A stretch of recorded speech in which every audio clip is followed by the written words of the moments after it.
Aquí na un gallery adentro del Ateneo de Zamboanga University puede encontrar con el 30 mga photography works del mga scholars del SUGPAT.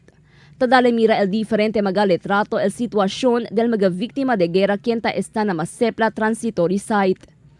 Uno na mga out-of-school youth y beneficiario del programa, si City Naira Sawadjaan. Y admite este 17 año IDP, el positivo cambio ya sucede na su vida desde el principio el su entreno na programa.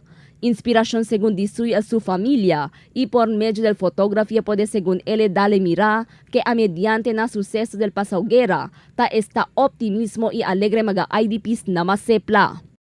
Sumali po ako, pang paano po, parang interesado po ako kasi workshop ng photography, yung pambihira yun.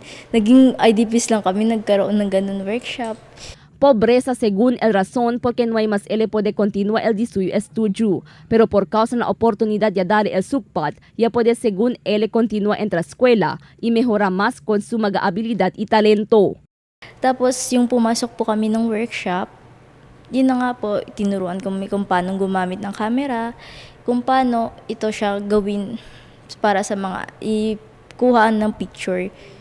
Según con el program director del SUGPAT, Kiko Miranda, una cosa ya contribuye el programa amo para eliminar el asunto de discriminación entre mga tribo. Unidad a uno y otro amo ya introducir el programa con el mga scholars quien tiene edad de 12 para 17 años. The SUGPAT Arts for Development program of Ateneo de Zamboanga University aims to use the arts, the different art forms, as a means for youth empowerment and also social transformation. So the photography workshop, which we did last September 2015, we trained Tausug, Badjao adolescents, Chavacano adolescents in photography. El programa ta concentra na theater y visual arts. Uno na mga produkto del mga scholars este mga letrato que taman exhibit el SUGPAT hasta na Pebrero 10.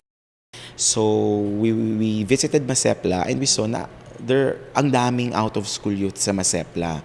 Aside from that, nakita din namin yung discrimination again between the different ethno-linguistic groups sa Masepla. So sabi ko, I think Masepla has a greater need for youth programs, especially out-of-school youth, because after the siege, marami ng mga adolescents na hindi na pumasok sa schools. Abierto según sila con aquellos quien quiere visitar na gallery y quien quiere comprar mga photography works. Crystal Almonía, Dateline Zamboanga.